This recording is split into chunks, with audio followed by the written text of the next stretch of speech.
ओम शांति। आज के बाबा के अव्यक्त महावाक्य हैं।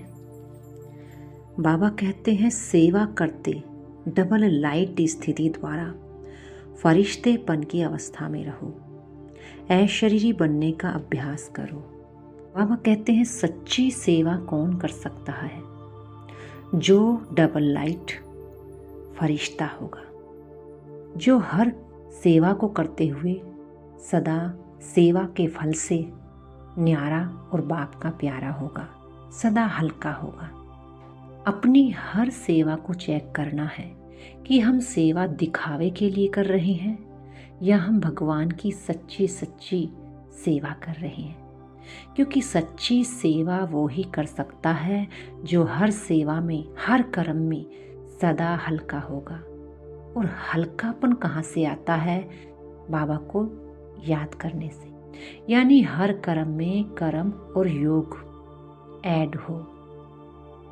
हमें कर्म कॉन्शियस नहीं बनना है, कर्म सोल कॉन्शियस होकर के हर कर्म रूपी सेवा में आगे बढ़ना है और सदा हल्के रहना है। यही याद रखना है, कराने वाला करा रहा है, मैं निमित्त हूँ। निमित्त बनकर चलेंगे तो कोई भी कर्म का बोझ हमें नीचे नहीं ला सकता, सदा हल्केपन में रहेंगे। बाबा चारों ओर के बच्चों के 3 रूप को देखते हैं। पहला है संगम युग का लक्ष्य और लक्षण है, पहला ब्राह्मण स्वरूप, दूसरा है फरिश्ता स्वरूप और तीसरा है देवता स्वरूप। इस प्रकार से बाबा के भी 3 स्वरूप हैं, निराकारी, आकारी और साकारी। इसी प्रकार से बाबा भी हम बच्चों के 3 स्वरूपों को देखते हैं, ब्राह्मण, फरिश्ता, सो देवता। और इन तीनों ही स्वरूप का कर्तव्य भी अलग है।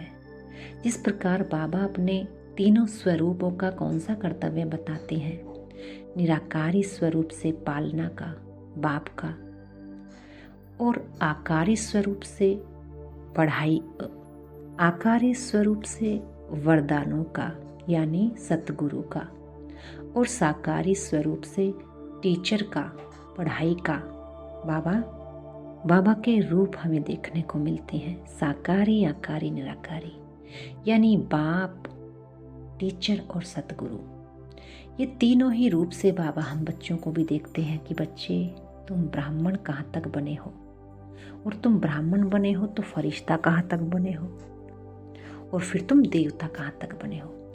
क्योंकि ब्राह्मण वो हर एक बीके ब्राह्मण नहीं बन सकता। ब्राह्मण वो बन सकते हैं जो ब्रह्मा बाबा के आचरण पर चलते हों, जो ब्रह्मा बाबा की नियम और धारणाएं जीवन में थी उन पर चलते होंगे, वो ही ब्राह्मण सो फरिश्ता बनेंगे। और जब फरिश्ता बन जाएंगे तो हर कर्म करना बिल्कुल सहज हो जाएगा, लाइट का हो जाएगा। लाइट माना हल्का हो जाएगा, भारीपन नहीं होगा। जब हम शरीर के भान में होते हैं तब हर कर्म हमें भारी लगता है। जब हम लाइट हल्केपन में होते हैं, यानी बाबा ने क्या बताया हल्केपन का, फरिश्तेपन की निशानी क्या बताते हैं कि जो सर्व के संबंधों में आते हुए अपने संस्कार स्वभाव के संबंधों से भी सदा हल्का। जब हम ऐसे फरिश्ता स्वरूप में रहते हैं तब हम देवता स्वरूप में आते हैं। और देवताओं के क्या लक्षण हैं? गुण। जब हम अपने फरिश्ता स्वरूप में रहते हुए कर्मों में अपने गुणों को लाते हैं, अपनी शक्तियों को लगाते हैं, तब हम देवता बनना शुरू होते हैं। देवताओं की निशानी क्या है कि वो कर्मों से भी गुण स्वरूप, शक्ति स्वरूप होकर चलेगा, तभी वो देवता कहलाएगा। और फरिश्ता अगर कर्मों में गुण और शक्तियां नहीं दिखाई दे रही हैं तो अभी देवतापन की बनने का पुरुषार्थ कर और भी ज़्यादा करना है। क्योंकि जब तक गुण शक्ति हमारे कर्म नहीं बन जाते तब तक देवता नहीं बन सकते। इसलिए बाबा कहते हैं देवताओं के लिए भी पद ऊंचा भी है और नीचा भी है। क्योंकि सतयुग में सभी देवता कहलाएंगे, चाहे कोई साहूकार है, रॉयल फैमिली है, कोई भी है, लेकिन सब देवता कहलाएंगे। लेकिन पद, पोजीशन, कोटि, उच्च कोटि के देवता कौन होंगे? जो पूरे सर्वगुण सर्वशक्तियों को अपने कर्मों में लाएंगे, वही उच्च कोटि के देवता बनेंगे। आज बाबा विशेष फरिश्तापन पर ही हमारा ध्यान खिंचवाते हैं कि जितना फरिश्ता हल्का होगा, देहभान से, पुरानी दुनिया से, पुरानी बीती बातों से, सर्व संबंधों में आते हुए, सर्व के कर्मों में आते हुए हल्का होगा, वही सहज देवता बन सकता है। बाबा कहते हैं कोई कोई का प्यारा नहीं बनना, सर्व का प्यारा बनना है, और सर्व का प्यारा एक फरिश्ता ही हमें बना सकता है।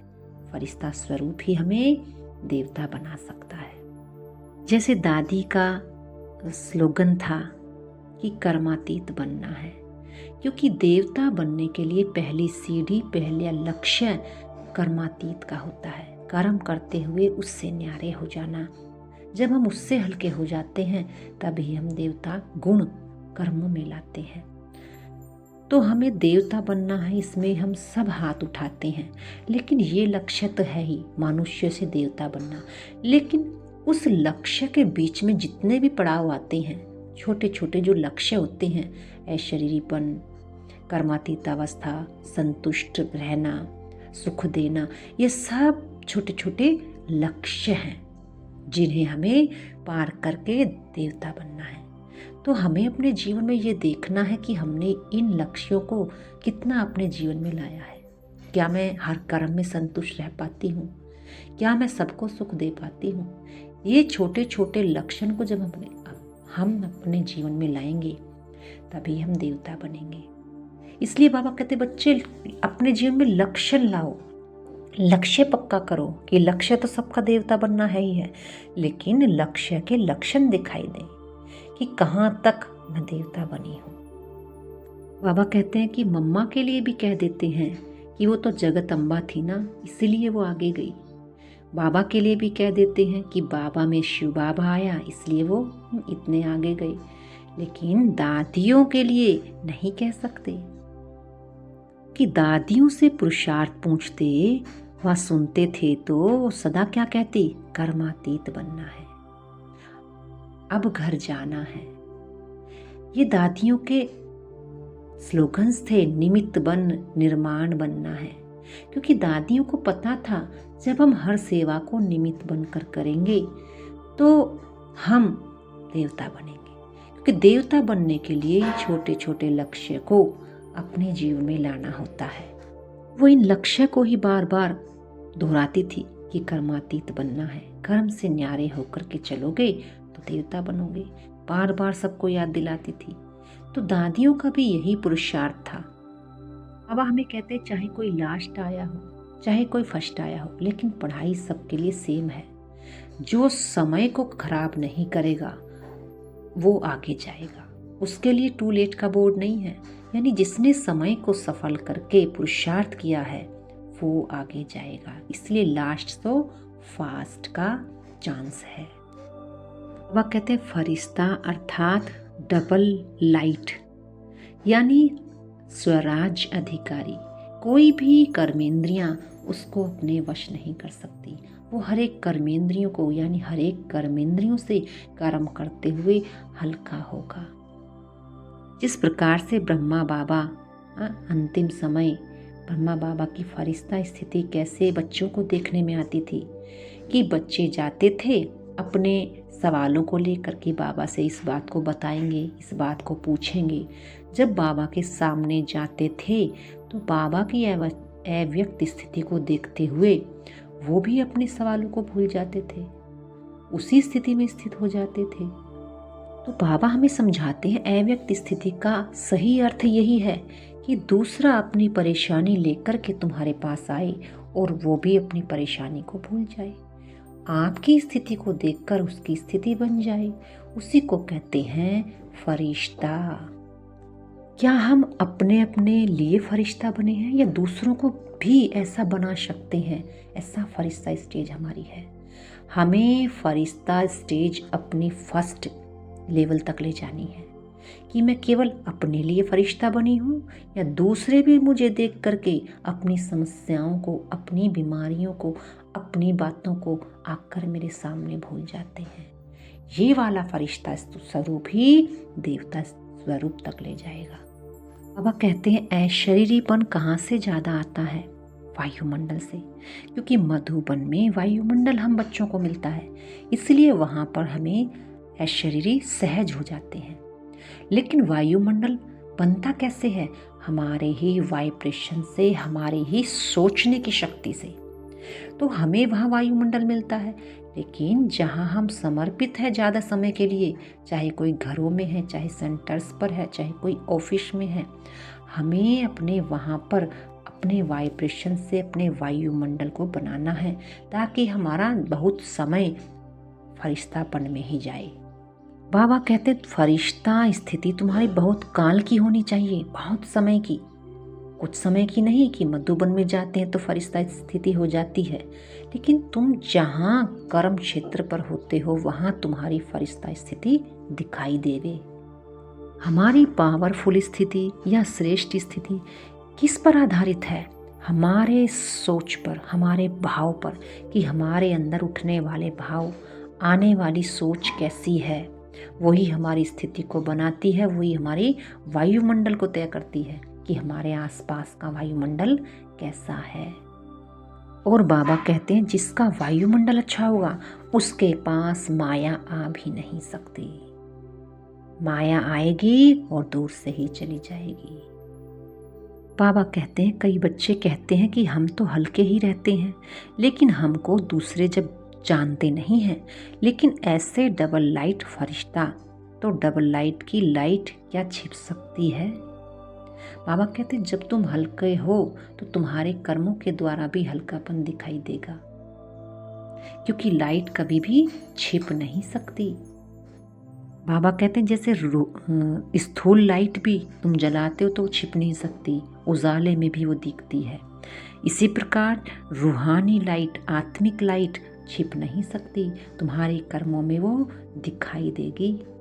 आज बाबा दादी का मिसाल देते हैं, क्योंकि ब्रह्मा बाप के लिए भी सोचते हैं। ब्रह्मा बाबा में शिव बाबा था, लेकिन दादियों का क्या नशा था कि बाबा मेरे साथ है, बाबा तो मेरे पल्लू के बंधा हुआ है।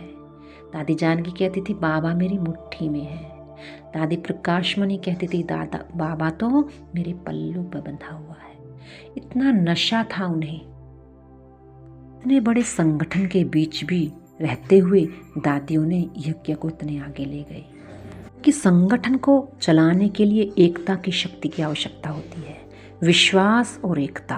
अगर हम सब पर विश्वास करके आगे बढ़ाएंगे तो वो जो गलती करने वाला है वो भी एक दिन सुधर जाएगा और वो भी एक दिन सीख कर आगे बढ़ेगा। सबको रिकॉर्ड देकर आगे बढ़ाती थी और सभी के साथ संस्कार मिला करके चलती थी। संस्कार मिलाने को ही फरिश्ता बनना कहते हैं, क्योंकि अगर हम किसी के संस्कारों से दुखी हो रहे हैं तो हम देह के भान में ही हैं। अगर सभी के संस्कारों को देखते हुए हम हल्के हैं और उन्हें रिकॉर्ड देकर आगे बढ़ाते हैं तो यही फरिश्ता समान बनाना होता है। खुद भी फरिश्ता हैं और दूसरों को भी ऐसा बनाते हैं। अब आप कहते फरिश्ता अवस्था में नीचे लाने के लिए दो ही बातें विघ्न बनती हैं। पहला है देह अभिमान, दूसरा है देह भान। देह अभिमान ज्ञान में जितना आगे जाते हैं अपने ज्ञान का नशा हो जाता है, अभिमान आ जाता है, अपनी किसी भी विशेषता का अभिमान आ जाता है, तो वो अभिमान हमें हल्का होने नहीं देता। हम सदा यही समझते हैं कि मेरी ही सेवा अच्छी है, मेरा ही कार्य अच्छा है, और जब कोई मेरे कार्य को डिसरिकॉर्ड करता है तो उसके ही भाव को सोच सोच कर हम अपनी अवस्था को बिगाड़ लेते हैं। तो बाबा देहभान, देह अभिमान, इन दो बातों से हम फरिश्तेपन से नीचे आ जाते हैं। बाबा कहते हैं जिसको देह अभिमान ज़्यादा होगा उसको थोड़ी थोड़ी बातों में ही देहभान आ जाएगा। देह अभिमान ही देहभान को खींच लेता है। आज का वरदान साकार और निराकार बाप के साथ द्वारा हर संकल्प में विजयी बनने वाले सदा सफलता मूर्त भव। जैसे निराकार आत्मा और साकार शरीर दोनों के संबंध से हर कार्य कर सकते हो, ऐसे ही निराकार और साकार बाप दोनों को साथ व सामने रखते हुए हर कर्म व संकल्प करो तो सफलता मूर्त बन जाओगे। क्योंकि जब बाप दादा सम्मुख हैं तो जरूर उनसे वेरीफाई क्रॉस करके निश्चय और निर्भयता से करेंगे। इससे समय और संकल्प की बचत होगी, कुछ भी व्यर्थ नहीं जाएगा, हर कर्म स्वतः सफल होगा। स्लोगन है, रूहानी स्नेह संपत्ति से भी अधिक मूल्यवान है, इसीलिए मास्टर स्नेह के सागर बनो। अच्छा, ओम शांति।